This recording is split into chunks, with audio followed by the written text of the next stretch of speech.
Amados, minhas amadas, que a paz do nosso Deus vivo e poderoso esteja com todos vocês. E eu tenho uma palavra que vem desse Deus poderoso para o seu coração nesta manhã.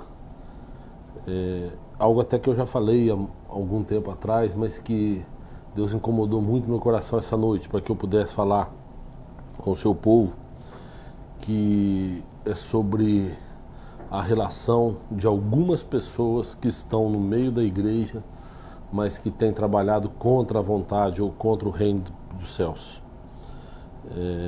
Deus, ele, quando encaminhou o seu Filho Jesus, quando ele enviou o seu Filho Jesus para viver entre nós, ele tinha um propósito muito grande, muito forte, que é a salvação da humanidade, que é a libertação da humanidade da escravidão do pecado. Porém, ele tem um inimigo que não é páreo para ele, mas que tem incomodado e assolado o ser humano. E nós precisamos aprender a lidar com esse inimigo. A gente às vezes pensa que é difícil entender como é que a gente numa igreja, como é que a gente num lugar onde as pessoas convivem com pessoas más, com pessoas que muita gente pensa, ele não deveria estar aqui, ou alguma coisa. Nós precisamos entender o seguinte, que a graça de Deus e a misericórdia do Senhor, ela vem sobre todos. E muitas vezes a gente confunde as coisas, né? A igreja é lugar realmente de pessoas assim. Agora, quando a gente vai crescendo em fé, quando a gente vai crescendo em entendimento, em espírito, você vai vendo a diferença daqueles que realmente querem caminhar com Deus, daqueles que têm problemas, que cometem erros, mas que querem alcançar a salvação, que querem caminhar com Deus, do que aqueles que estão ali realmente para atrapalhar.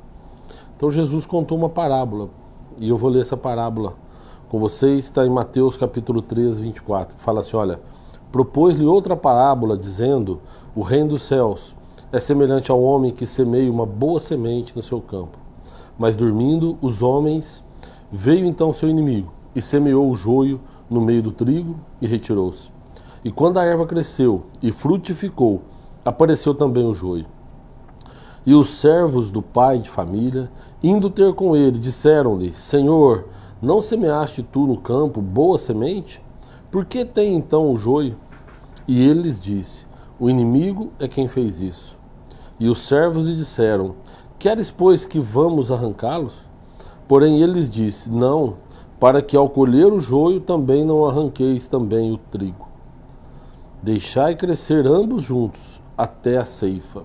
E por ocasião da ceifa, direi aos ceifeiros, colhei primeiro o joio e atai-o em molhos, para que os queime, mas o trigo ajuntai no meu celeiro.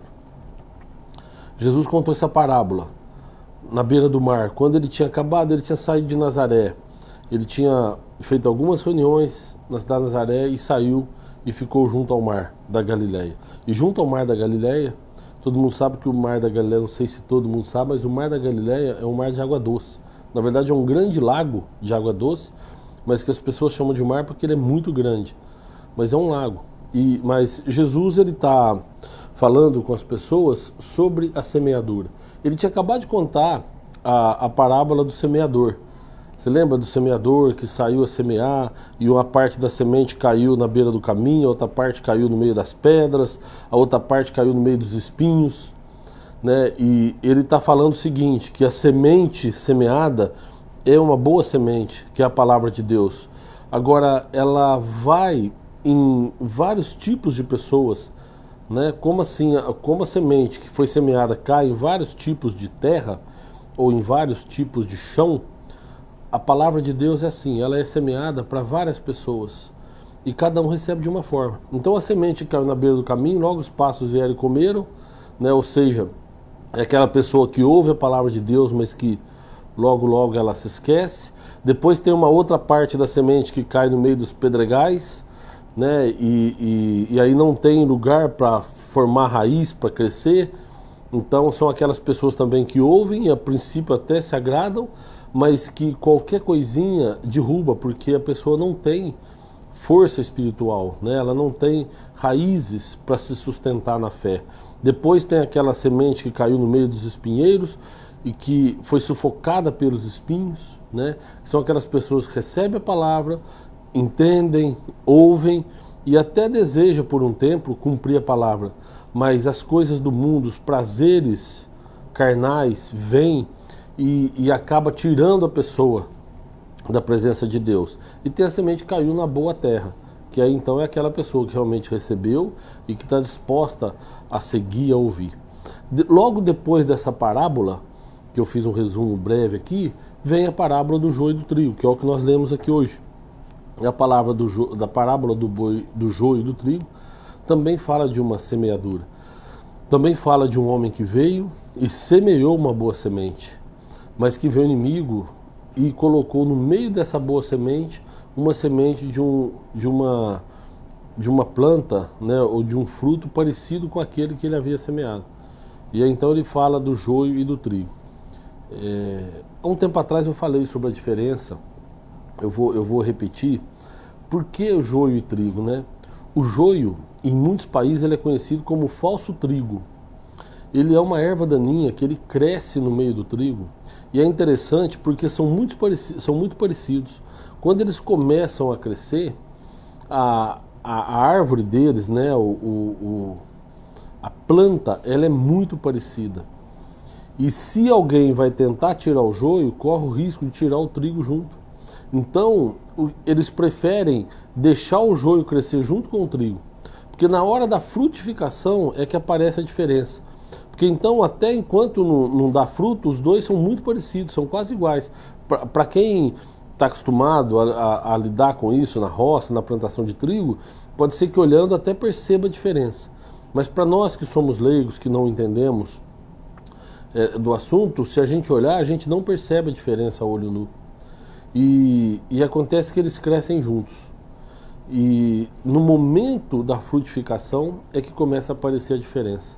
Porque diz que o trigo toma uma cor amarelada, um tom mais amarelado, e o pendão cresce apontado para o céu, né, ele cresce reto, e o fruto do trigo, a gente sabe que produz pão, né, que produz a farinha, produz tantos alimentos. Tem gente hoje que não come por causa de ser carboidrato, mas é verdade, né? O carboidrato ele cria umas gordurinhas, né? Mas é isso que acontece. O trigo ele serve para fazer o pão, né? Do trigo é que se tira farinha e tantas coisas que a gente pode fazer, ou seja, é algo que veio realmente para alimentar, né? O joio, quando ele começa a frutificar, ele não toma o tom amarelado, ele continua com o tom esverdeado, e ao invés de ficar reto, o pendão ele cai e ele curva para baixo. Então um em direção ao céu, o outro em direção à terra. E a semente daquele fruto do joio não serve para nada, né? A não ser como erva daninha mesmo, para atrapalhar o trigo. Então essa é a grande diferença. E aí então é a hora de separar, tira o joio que está no meio do trigo, queima, e o trigo é colocado no celeiro. Foi isso que Jesus contou, né?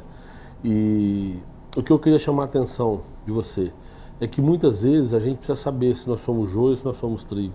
Muitas vezes a gente precisa saber se nós somos sentados num banco de igreja do lado de um joio ou de um trigo. Porque o fato do nosso irmão pecar não quer dizer que ele seja joio. O irmão cometeu um erro não quer dizer que ele esteja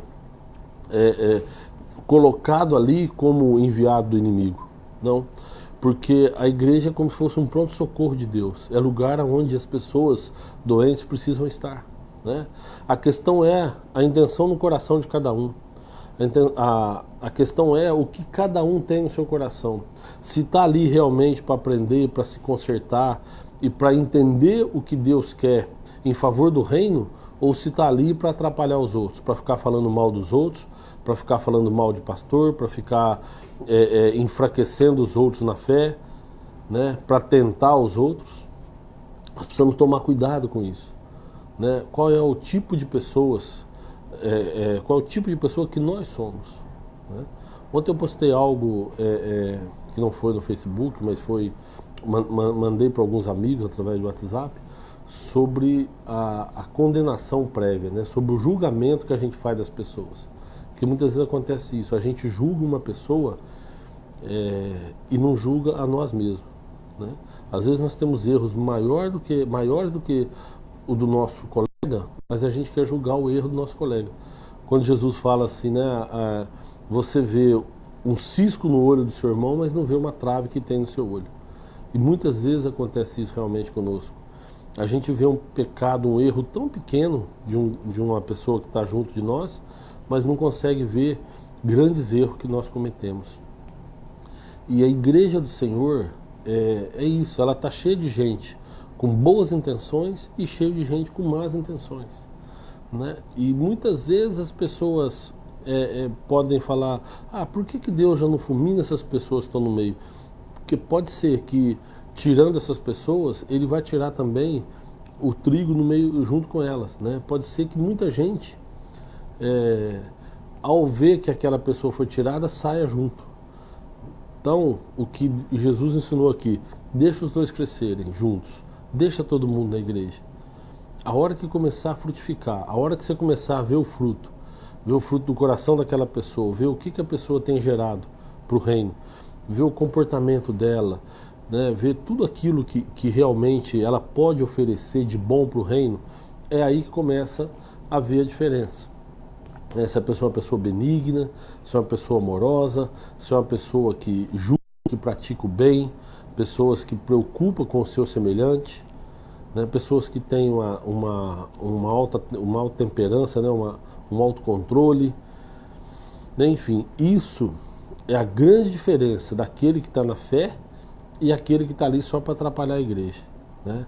Você vê uma pessoa na igreja que vive só falando palavrão, que vive desanimando os outros, que vive acusando os outros, né, e brigando.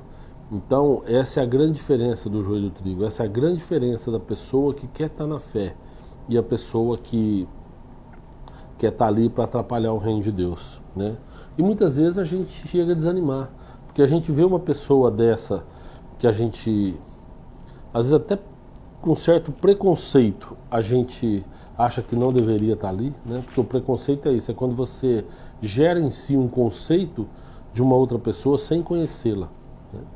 A gente precisa tomar cuidado com isso, a gente precisa tomar cuidado, porque nem sempre o que a gente pensa é a realidade, né? E o preconceito gera mesmo essa coisa nas pessoas, né? Essas coisas da gente pensar algo de uma pessoa e quando a gente conhece essa pessoa, a gente vê que a gente estava completamente enganado. Precisamos tomar cuidado com isso, né?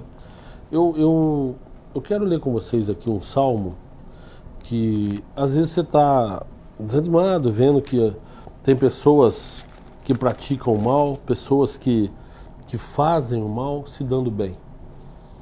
E a gente começa a desanimar na fé. Será que vale a pena a gente permanecer na fé? O Salmo 73 fala, verdadeiramente bom é Deus para com Israel, para com os limpos de coração. Quanto a mim, os meus pés quase que se desviaram.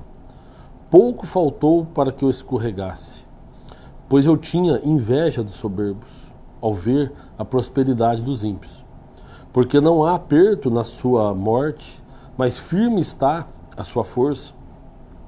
Eles não se acham em trabalhos pesados, como outra gente, e nem são afligidos como outros homens. Pelo que a soberba os cerca com o colar, e vestem-se de violência como um adorno. Os olhos deles estão inchados de gordura, superabundam as imaginações do seu coração.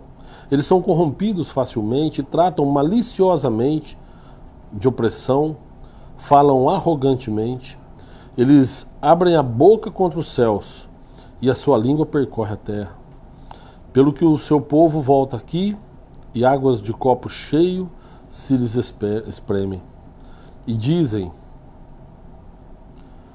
como o sabe Deus? Ou há conhecimento no Altíssimo? Eis que estes são ímpios, e todavia não estão sempre em segurança, e se lhes aumentam as riquezas. Na verdade, que em vão tenho purificado meu coração, e levado as minhas mãos à inocência, pois todo dia tenho sido afligido e castigado cada manhã. Se eu dissesse também, falarei assim, eis que ofenderia a geração de teus filhos. Quando pensava em compreender isso, fiquei sobremodo perturbado, até que eu entrei no santuário do Senhor, e então entendi o fim deles. Aprendi que a diferença está no fim.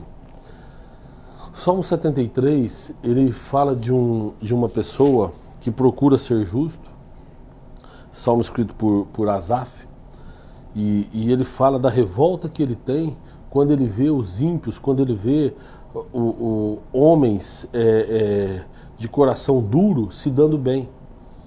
Ele vê que eles são felizes, vê que constitui riquezas, e ele vai se revoltando com aquilo. Porque a gente tenta purificar o coração, tenta fazer algo que seja bom, mas parece que a vida não dá certo. Mas a gente vê do lado alguém que a gente vê que está fazendo algo errado, a gente vê que está levando a vida, inclusive desafiando a Deus, falando mal do Evangelho, mas a pessoa está prosperando. E aí então ele fala o seguinte: quando eu estava pensando em me conformar com isso, em compreender tudo isso, ou seja, quando ele já está ficando com o saco cheio, quando ele já está meio que esgotado e fala, olha, eu vou abrir mão, eu vou tentar compreender isso, ele fala assim, quando eu estava nessa situação, eu entrei na presença de Deus, eu entrei no santuário do Senhor, e foi aí que eu vi então que a diferença está no fim. E o que eu quero falar para você é isso: quando Jesus conta a parábola do trigo e do joio, ele fala, a diferença está na colheita, a diferença sempre vai ficar no fim. Ele fala várias vezes sobre essa questão da colheita, quando ele fala que Deus vai separar o bode das ovelhas, quando ele fala que Deus vai separar aquilo que é dele, o povo que é dele, com aquele que não é. E a graça é algo interessante, que eu já falei sobre isso aqui, Deus derrama sobre nós uma graça tremenda. E a graça é algo que a gente recebe sem merecimento, mas nós precisamos entender o que nós vamos fazer com ela. Eu posso dar um presente para você, você recebe aquilo de graça, pode ficar feliz, mas o que você vai fazer com esse presente? Deus nos deu a graça e a misericórdia dele para a salvação. Agora, depende de nós sabermos se a gente quer ou não, o que uso nós vamos fazer daquilo. E as igrejas hoje estão cheias de trigo e de joio. Nós precisamos deixar que o agricultor, no momento da colheita, ele vai saber colher o trigo.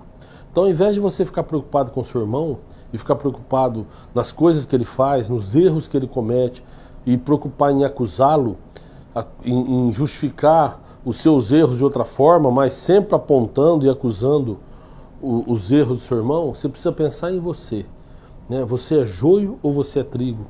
Você está ali realmente para receber uma palavra e para servir ao reino de Deus, ou você está ali para atrapalhar a caminhada do seu irmão? Muitas vezes a gente se acha crente demais, a ponto de achar que nós estamos salvos, e começa a apontar erro de quem está do nosso lado. E a gente ignora a misericórdia de Deus, ignora a graça de Deus. Deus, ele coloca o sol sobre os ímpios e sobre aqueles que creem nele. Deus manda chuva para aquele que é bom e para aquele que é ruim. Tem na Bíblia isso, inclusive. O próprio Cristo falou, que ele manda o sol para todos, independente se é bom ou não. A diferença está no fim. A diferença está na hora da colheita. A hora que o agricultor vier para fazer a colheita, é que você precisa saber para que lado você vai. Se você vai ser amarrado em feixe e ser queimado, ou se você vai para o celeiro para produzir. Você vai para o celeiro para gerar alimentos na vida de outras pessoas.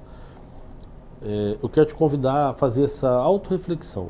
Ao invés de você acusar o seu irmão, ao invés de você ficar apontando erros, ao invés de você falar, esse cara está errando, esse cara está fazendo isso, essa pessoa está fazendo coisa errada, você deixa que no momento certo vai chegar a colheita. E o agricultor é que vai decidir para que lado ela vai. Você precisa saber de você. Você precisa cuidar da sua vida e saber se você realmente está disposto a servir no reino dos céus. É isso, essa mensagem que eu quero deixar no seu coração, para que você faça uma autorreflexão E entenda se você é joio ou se você é trigo. Se você é uma terra fértil, onde a semente é lançada e cresce, ou se você é uma terra cheia de pedras, cheia de espinhos, ou na beira do caminho.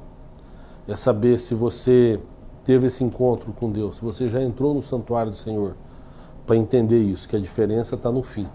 A diferença não é agora, na caminhada, mas a diferença é no fim. Eu deixo essa reflexão para você fazer. E quero fazer uma oração com você. Senhor Deus, nós te agradecemos, Pai, por essa oportunidade, mais uma vez, de aprendermos um pouco mais sobre o Senhor. Abençoa as nossas vidas, Deus. Derrama sobre nós graça, misericórdia e virtude, Pai. Virtude que vem do céu, virtude que vem do Teu Santo Espírito. Senhor, nos fortaleça espiritualmente para que a gente possa vencer as tentações carnais. Nos fortaleça, Deus, de uma maneira sobrenatural, para que a gente possa, ó Deus, saber discernir em nós mesmos se nós somos joio, se nós somos trigo. Senhor, abençoe as nossas vidas para que a gente possa aprender, através dessa autorreflexão, se a gente está no caminho da fé ou se a gente não está no caminho da fé. Porque um dia, Senhor, Paulo escreveu e nós lemos na palavra do Senhor que o justo viverá pela fé. E é isso que eu quero pedir para o Senhor, Pai. Que o Senhor aumente a nossa fé, que o Senhor derrame sobre nós uma disposição tamanha para que a gente possa seguir na fé, independente de erros, independente de pecados, mas que a nossa fé possa nos levar à Tua presença, Pai.